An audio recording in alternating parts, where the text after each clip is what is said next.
बच्चों, पिछले दिन हम लोग कॉम्प्लेक्स सेंटेंस बनाने के विषय में पढ़ रहे थे और उसमें हम लोग ये पढ़े कि कॉम्प्लेक्स सेंटेंस 3 तरह के क्लास से बनता है। Noun class, adjective class, adverb class. तो पिछले दिन हम लोग कॉम्प्लेक्स सेंटेंस नाउन क्लास की सहायता से बनाना हम लोग सीखे और उसमें जाने कैसे जब हम प्रिंसिपल क्लास के वर्ब में क्या लगाकर प्रश्न करते हैं हिंदी में, अब उसका आंसर अगर जो आता है वह नाउन क्लास होती है और वह जब सबऑर्डिनेट क्लास के रूप में काम करती है और मेन क्लास से जुड़ती है तो वह कॉम्प्लेक्स सेंटेंस होता है।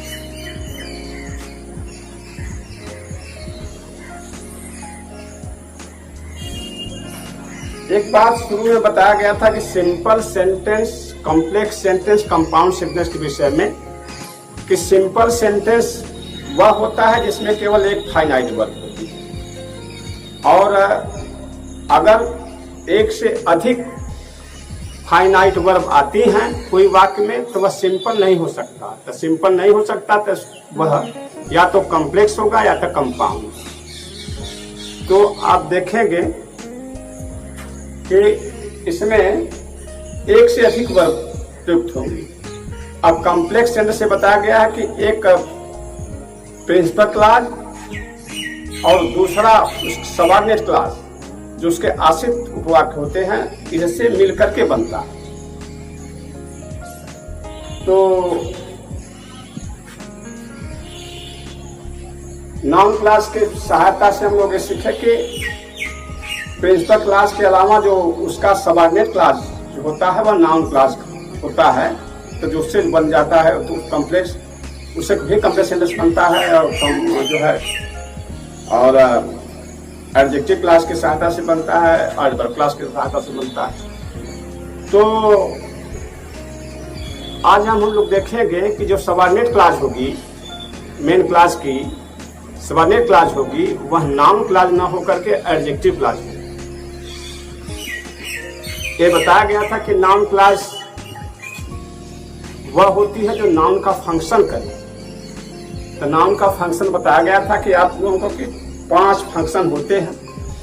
नाउन या तो किसी सेंटेंस में किसी वर्ब का सब्जेक्ट होता है, या तो ऑब्जेक्ट, नाउन या तो सब्जेक्ट होती है या तो ऑब्जेक्ट होती है, या तो किसी प्रीपोजिशन का ऑब्जेक्ट नाउन होती है, अथवा किसी वर्ब की कॉम्प्लीमेंट होती है, या किसी नाउन या प्रोनाउन का किसी नाउन का किसी ने पोजीशन होती है। तो इस 5 फंक्शन हम लोग पढ़े जो नाउन का होता है। तो जहां वह एक शब्द ना होकर एक क्लास काम करती है, नाउन का काम जब वह क्लास करती है तो वह नाउन क्लास कहलाती है और प्रिंसिपल क्लास के मेल से जब यह बन जाती है तो यह कॉम्प्लेक्स सेंटेंस बन जाता है। तो आइए आज हम लोग कॉम्प्लेक्स सेंटेंस जो है बनाएंगे एडजेक्टिव की सहायता से। तो जैसे बताया गया कि नाउन क्लास नाउन का फंक्शन करती है, ऐसे एडजेक्टिव क्लास एडजेक्टिव का फंक्शन करता है। एडजेक्टिव की विशेषता होती है कि वह किसी नाउन या प्रोनाउन को क्वालिफाई करे। जो शब्द किसी नाउन या प्रोनाउन को क्वालिफाई करता है उसे हम एडजेक्टिव कहते हैं। अब वही काम एक शब्द न करके किसी नाउन या प्रोनाउन को एक क्लास क्वालिफाई करेगा। जब किसी नाउन या प्रोनाउन को जब एक वाक्य में आए हुए किसी नाउन या प्रोनाउन को पूरी क्लास क्वालिफाई करती है तो वह जो है एडजेक्टिव क्लास कहलाती है। और यह बनती है कैसे, यह देखिए जो नीचे दिया गया है relative pronoun who, whom, whose, which, that इसकी सहायता से, अथवा relative adverb how, why, when, where की सहायता से बनती है। Adjective clause relative pronoun who, whom, whose, which, that अथवा relative adverb how, why, when, where इनकी सहायता से बनती है। आइए देखें। और एक बात और, इसका अर्थ होता है, जैसे मान लीजिए हु है, व्हिच है, दैट है। हु, व्हिच, दैट तीनों का अर्थ होता है जो। तीनों शब्दों का अर्थ होता है जो। हिंदी में बात करें जो होता है। तो अब बात यहाँ ये पैदा होती है कि जब जो शब्द आए हिंदी में, तो हम हु का जो है प्रयोग करें, या व्हिच का, या दैट का। हम कहाँ इसका इस्तेमाल करें? तीनों का जब अर्थ एक ही है, तो क्या एक दूसरे के वह विकल्प हैं? अल्टरनेटिव तो नहीं कि हम चाहे जो उसका यूज कर सकते हैं, ऐसी बात नहीं, विकल्प नहीं है, इसका अंतर है, इसको जान लीजिए। जो जब किसी व्यक्ति के लिए होता है तो हम हु का प्रयोग करते हैं, और जो जब किसी वस्तु के लिए होता है तो हम व्हिच का प्रयोग करते हैं, और किसी जानवर के लिए होता है तो दैट या व्हिच का प्रयोग कर लेते हैं। इसका ये अंतर है। जब किसी व्यक्ति के लिए होता है तो हु, किसी वस्तु के लिए है तो व्हिच, जो के बारे में, और किसी जानवर के लिए होता है तो दैट और व्हिच दोनों में से किसी का प्रयोग करते हैं। आइए देखिए। और एक सावधानी ये बरतनी होती है कि जब हम एडजेक्टिव क्लास का प्रयोग करें तो एडजेक्टिव क्लास का प्रयोग करते समय उसके पहले उस शब्द को रखना नितांत जरूरी है जिसको वह क्वालिफाई कर रहा है। जिस शब्द को, नाउन या प्रोनाउन को वह क्लास क्वालिफाई कर रहा है, उसको उसके तुरंत उसके ठीक बगल में रखना बहुत जरूरी है। यानी रिलेटिव प्रोनाउन और रिलेटिव एडवर्ब को उसके एंटीसीडेंट के ठीक बाद, उसके ठीक उसका एंटीसीडेंट होना चाहिए, पूर्ववर्ती जिसको कहते हैं, उसके ठीक पहले होना चाहिए, नहीं तो गड़बड़ होगा। इससे देखिए हम उसको स्पष्ट करेंगे, इसको समझाकर हम इसको स्पष्ट कर देते हैं कैसे अंतर जो है, इसका अंतर कैसे हो जाएगा।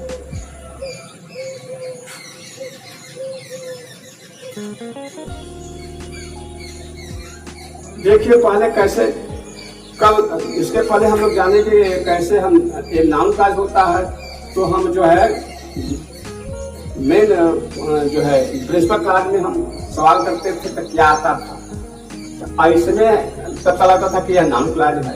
यहाँ ये होगा कि एक वाक्य, एक सेंटेंस में आए हुए किसी नाउन या प्रोनाउन के विषय में अगर दूसरे सेंटेंस में उसी की चर्चा हो रही है, समझ जाइए कि यह एडजेक्टिव क्लास से यह जुड़ेगा बात, एक कॉम्प्लेक्स बनेगा लेकिन एडजेक्टिव से। और देखिए I gave him a camera लिखा है, मैंने उसे एक कैमरा दिया। और दूसरे में देखिए यहाँ जो है नाउन, यहाँ आई प्रोनाउन है और हिम प्रोनाउन है, कैमरा नाउन। तो आप देखिए इसमें से कि ये दूसरे वाक्य में चर्चा कैमरा के विषय में हो रही है, हिम के विषय में हो रही है, आई के विषय में हो रही है। देखिए the camera was very cheap, हमने उसे एक कैमरा दिया, अब कैमरा बहुत सस्ता था, तो इस कैमरा के विषय में बात हो रही है। यही बात कहा गया है कि जब एक वाक्य में, एक सेंटेंस में आए हुए किसी नाउन या प्रोनाउन की चर्चा दूसरे सेंटेंस में होती है तो यह निश्चित रूप से कॉम्प्लेक्स या कॉम्प्लेक्स बनेगा, एडजेक्टिव क्लास से जुड़कर बनेगा। तो अब देखिए यहाँ कैमरा है, कैमरा के विषय में दूसरी बात हो रही है। यहाँ दूसरे में देखिए, this is the school I was taught here in my childhood. यह वही स्कूल है जहां मुझे बचपन में शिक्षा दी गई। तो देखिए this is the school, school यहाँ स्कूल नाउन है और इसी के विषय में है कि यहाँ मुझे बचपन में शिक्षा की, मैंने स्कूल के विषय में चर्चा होती। यहाँ देखिए, the man was caught, he stole my watch. आदमी पकड़ा गया, उसने मेरी वॉच घड़ी चुराई। तो उसने देखिए किसने, द मैन, यह आदमी चुराया था, इसके विषय में चर्चा, मैन के विषय में। इस तरह देखिएगा पूरा वाक्य जो है वह पहले वाक्य के किसी न किसी नाउन या प्रोनाउन का विषय में दूसरे में चर्चा हो। यहाँ देखिए, he was waiting for some reason, यहाँ जो है एडवर्ब है। तो he was waiting for some reason, वह कुछ कारण से रो रहा था। Nobody knew the reason. Nobody knew. Nobody knew. Knew the reason. कोई व्यक्ति कारण नहीं जानता था। अब देखिए, यहाँ रीजन, रीजन देखिए, रीजन है, रीजन के विषय में बात हो रही। Nobody knew the reason. भाई हमारे कारण के विषय में हो रही। तो इस तरह से हम देखेंगे कि एडजेक्टिव से हम दो वाक्य तब जुड़ते हैं जब एक वाक्य में आए हुए नाउन या प्रोनाउन की बात चर्चा दूसरे वाक्य में अगर हो तो हम दूसरे वाक्य को हम पूरा नाउन एडजेक्टिव का ला लेते हैं और उसको ठीक जिसको क्वालिफाई कर रहा है उस शब्द को लिख करके तब हम लिखते हैं। आइए देखिए, I gave him a camera, the camera was very cheap. ये जो है इसमें चर्चा इसकी हो गई। तो हुआ कि पहला वाक्य में कीजिए, आई गेव हिम एक कैमरा।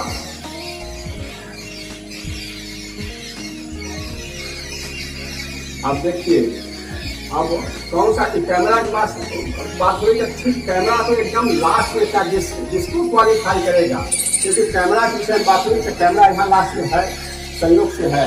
अगर कैमरा यहाँ न हो करके कहीं और होता, इधर होता, तब भी हम इसको इस तरह से लिखते हैं कि हमारा जब भी एडजेक्टिव शब्द एडजेक्टिव का लिखते हैं तो उसी कैमरा के पास ही, कैमरा के तुरंत बाद शुरू करते हैं। वह चाहे लास्ट में हो, चाहे शुरू हो, चाहे बीच में हो, जहां भी हो उसके तुरंत बाद एडजेक्टिव क्लास शुरू होती है। आई गेव हिम ए कैमरा। अब पता है कि कैमरा वस्तु है, इसलिए जो मैंने मुझसे कैमरा दिया जो कि बहुत सस्ता, तो जो आ गया। तो अब यह हो गया कि हम हु लिखें कि दैट लिखें कि विच लिखें, हुआ यह वस्तु है इसलिए इसके लिए जो के लिए हम विच लिखेंगे। अगर यही व्यक्ति होता तो हु लिखते। तो I gave him a camera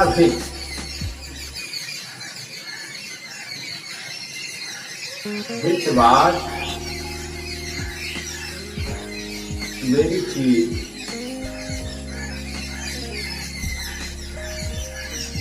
देखिए सेंटेंस जो जुड़ गया, I gave him a camera which was very cheap. अब देखिए यहाँ आई गेव हिम का देख रहे हैं, गेव एक वर्ब है, विच वाज एक वाज है, दो वर्ब है। यहाँ एक सेंटेंस में जब दो वर्ब हैं तो फाइनाइट वर्ब है, यह सिंपल नहीं है, सिंपल नहीं है, यह कॉम्प्लेक्स है। और बताएं कि यह कॉम्प्लेक्स सेंटेंस जो सबऑर्डिनेट क्लॉज होती है, या तो वह नाउन हो, या तो एडजेक्टिव हो, या तो एडवर्ब हो। अगर ऐसी स्थिति है तो वह कॉम्प्लेक्स कहलाएगा। नाउन अगर जो है सबऑर्डिनेटिंग क्लॉज अगर वह नाउन होगी तब भी कॉम्प्लेक्स बनाएगी, एडजेक्टिव होगी तब भी कॉम्प्लेक्स बनाएगी, एडवर्ब होगी तब भी कॉम्प्लेक्स बनाएगी।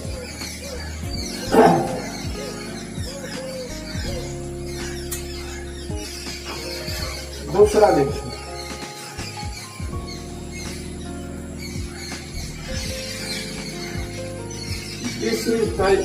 This is the school I was taught here in my childhood. यह वही स्कूल है जहां मुझे बचपन में शिक्षा दी गई। देखिए पैसिव वॉइस में है तो है, इसको देखिए this is the school.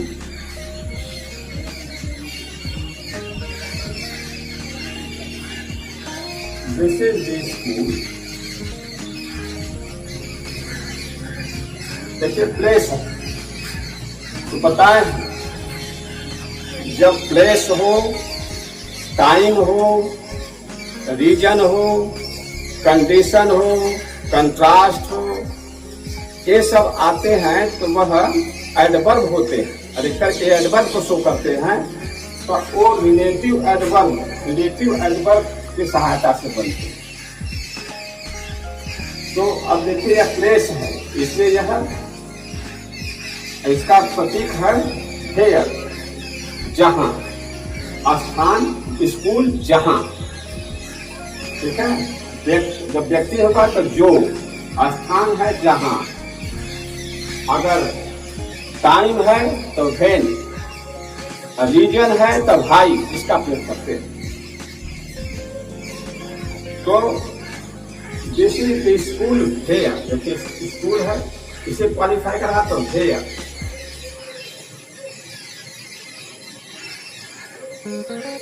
Here I was, here जहां I was taught,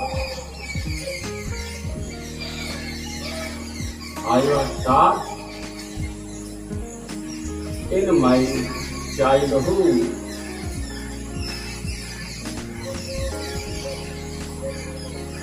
यह वही स्कूल है, इसी स्कूल जहां मुझे बचपन में पढ़ा गया था।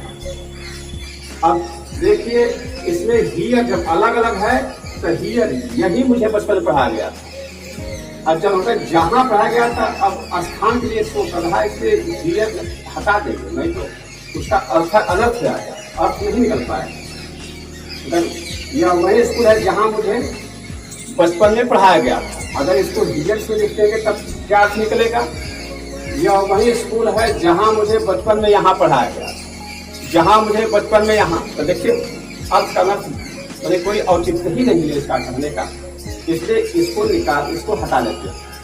हमेशा जो है इससे बहुत बच्चे सोचते होंगे कि इन शब्दों को क्यों नहीं लिखा गया। उसका रीजन होता है कि अलग अलग होने पर उसको मीनिंगफुल बनाने के लिए कुछ शब्दों का इस्तेमाल कर दिया जाता है। ऐसे जब हम जोड़ते हैं तो उन शब्दों को कभी कभी कुछ शब्दों को हमें हटाना पड़ता है, हटा दिया जाता है, तभी उसका अर्थ निकलेगा।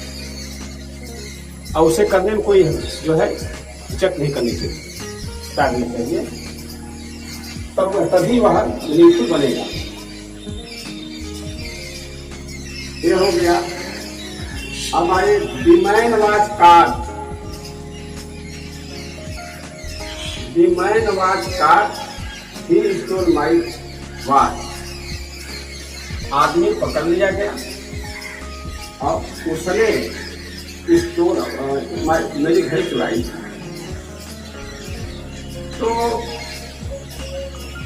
अब हम देखिए जो है यहाँ जो है मैन के विषय में कहा गया, तो ये बताया गया है कि हमें जो एडजेक्टिव क्लॉज होती है जिसको क्वालिफाई करके उसके तुरंत बाद शुरू होती है। तो अब यहाँ लिखेंगे द मैन,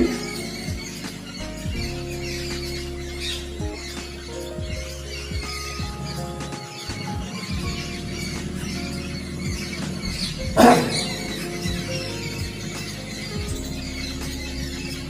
अच्छा देखिए, अगर हम इसको ऐसे लिखते हैं, द मैन वाज काट, द मैन वाज काट हु स्टोल माई वाच, तो जिसने मेरी घड़ी चुराई थी। तो हु, अब देखिए हु आया, तो हु के पहले था कि जिसको क्वालिफाइड जिस शब्द करे उसका एंटेसिडेंट पूर्ववर्ती ठीक उसके पहले आना चाहिए। तो अगर हम हु करते हैं तो यहाँ देखिए काट, अगर हम ऐसा करते हैं द मैन वाज काट हु, ठीक है, हु स्टोल माई वाच, तो एक गलत से आएगा, एक तरीका नहीं, क्योंकि हु जिस व्यक्ति को क्वालिफाई कर यहाँ देखिए काट है, वहाँ आएगा नहीं। अब तो हम तब लिखे कैसे इसको, तो द मैन लिखे, द मैन लिखने के बाद तब लिखेंगे हु, और लिखेगा हु, क्योंकि मैन को ही क्वालिफाई कर रहा है यह एडजेक्टिव, तो हु अब लिखेंगे हु स्टोल,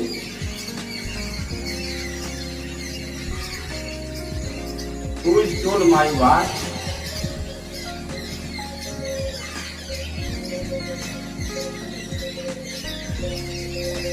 मैन वह आदमी जिसने मेरी घड़ी चुराई थी पकड़ लिया गया, वाच का। अब इसके बाद इसको लेते हैं हम वाच का।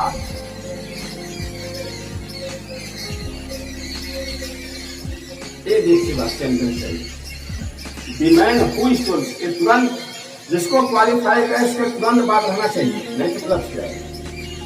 जैसे समझा देंगे, अगर कितने बच्चे भूल से ऐसे करते हैं, आसान तो है, द मैन वाज काट हु स्टोल माई वाच, यही हु स्टोल यहाँ भी हु कर देंगे, अपने भी जो है हम तो जोड़ दिए, सही तो है। जो देखिए ये गलत हमेशा देखिए, स्कूल है तो हेयर, जहाँ हेयर स्कूल को क्वालिफाई करे तो तुरंत इसके तुरंत बाद में, यहाँ कैमरा है तो इसको क्वालिफाई एकदम पास पास है। ऐसे ही यहाँ मैन को अगर क्वालिफाई कर रहा है, यहाँ मैन की बात हो रही है उसमें, तो हु जो मैन किसने है तो लिखेंगे ठीक इसके बगल में है, इसमें सही है।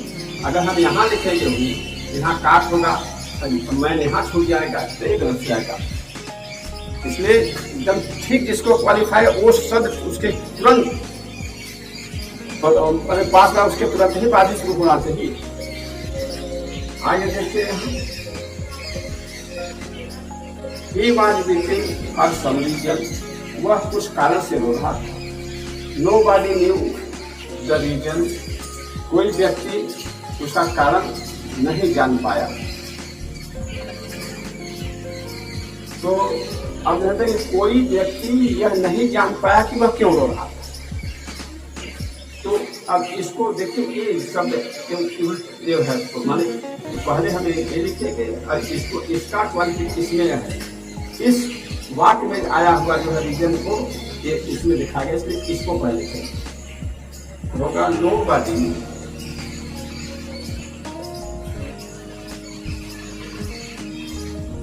Nobody knew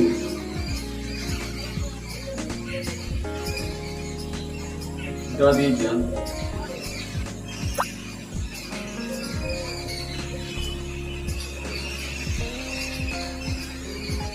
why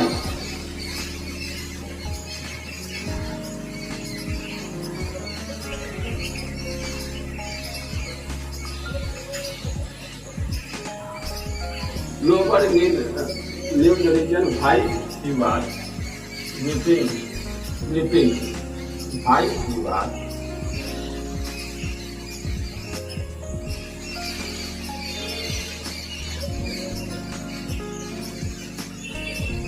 weeping. Nobody knew the reason why he was weeping. कोई कारण नहीं जान सका कि वह क्यों रो रहा था। देखिए रीजन तुरंत बताएं कि टाइम है, टाइम के बाद तुरंत भेन आएगा, रीजन के बाद भाई आना चाहिए, प्लेस है तब देर आना चाहिए, ये सब बहुत जरूरी होता है। तो इस तरह से यह जो है कॉम्प्लेक्स सेंटेंस बन गया। जो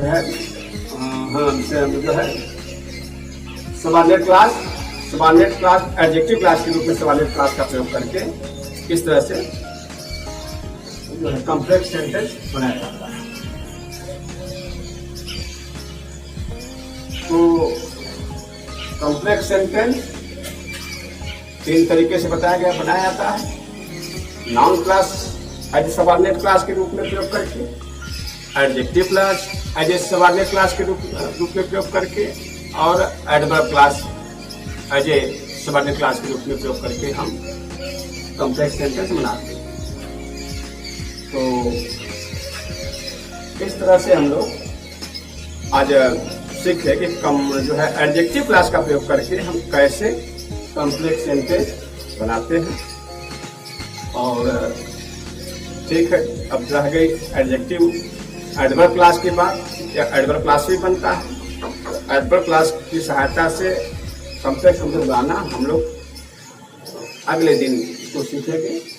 आज के लिए इतना ही, धन्यवाद।